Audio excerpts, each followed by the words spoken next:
Bisitahin natin si Mark Anthony Nicolas dito po sa Kababayan Today. So Mark, yes, you are a producer. You and I have a very similar path. We're both producer hosts. Exactly. Yes. So talk to me about how you got into being a producer. Is this something you've always wanted to do? Oh my God, gee, I've always become a producer. Like ever since I was a little kid, I would see the end credits of producer names like in the shows that I watch, and I'm like, gosh, I want my name there so bad. So I started off as a production assistant on a show called Starting Over. I learned everything I could about production. Unfortunately, you know, the show ended, and because of my good rapport with one of the producers, she was hired as a casting producer at MTV.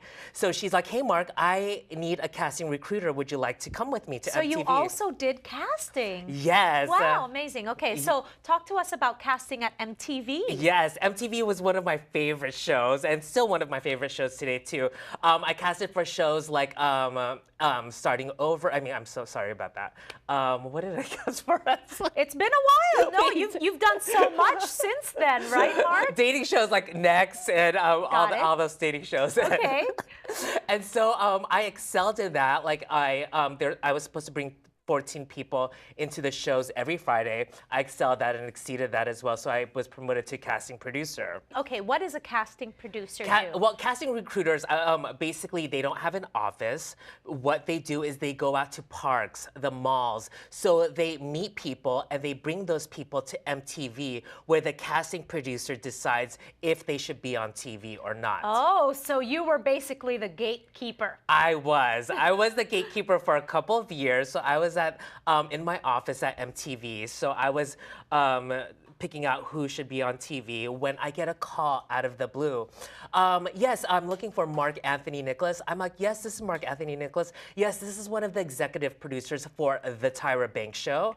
And we heard of your booking skills. Can you please come into an interview for us? Amazing. I know. You just get a call out of the blue? So when I got the call, I'm like, just to let you know, my expertise is in dating and it's in reality shows, not talk shows. They're like, well, we want to bring you in, we want to meet you. So it was a roundtable discussion. They're like, Mark, what can you bring to the table? I'm like, I am good with people. I've mastered making people feel comfortable in front of the camera. So of course, I luckily got hired on the Tyra Banks Show. And did you have to move to New York City? Yes, I left my life, my family, and everything I owned in Los Angeles, moved to New York where I've never been before. So it was like a culture shock for me as well.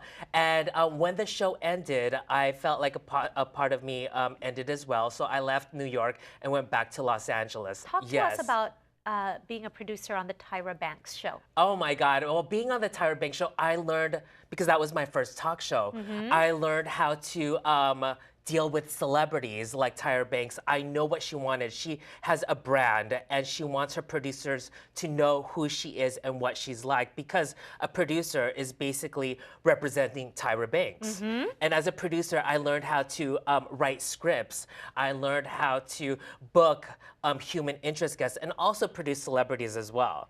So it was a class that I actually enthralled knowledge and my love of talk show. Right. Right. So that's how it all began. So when you came back to Los Angeles, tell us about how you landed at The Talk. Yes, I love The Talk so much.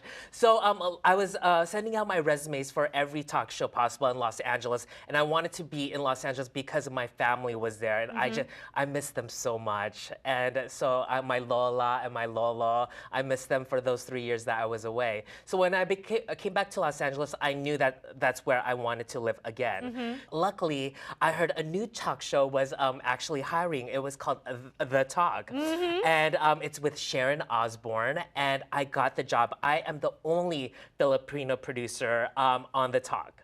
So I'm like representing. Absolutely, you're representing. And I know that a lot of my Filipino friends have also been on the show to watch. Exactly. And, you know, and not only to watch, but actually be a guest. I heard about this. Yes, we had Lea Salonga on the show. She sang with El Divo. And I do as much as I can to get Filipino celebrities and talents on mainstream TV. Yeah, because what people think is that, oh, how come, Filipinos aren't on television? What they don't understand that it takes the producers to really push for our own people. Exactly. Right? Exactly. And it's not easy. It's not easy because if it was my way, I would greenlight every Filipino out there.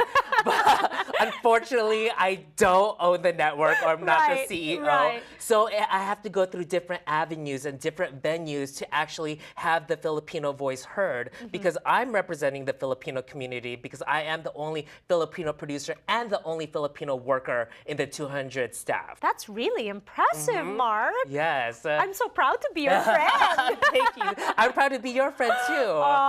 I'm glad we have a mutual fan club going on. Yes, yes. So whenever people ask me, like the host or the talent or the celebrity guest, oh my God, you're Filipino, and we have a connection, because there's hardly any Filipinos there that are on television. Okay, when we return, we're going to be talking to Mark about his dream coming true. He's now a TV host, and we're going to be playing a little game. So don't go away. Dito lang po yan sa Kababayan Today.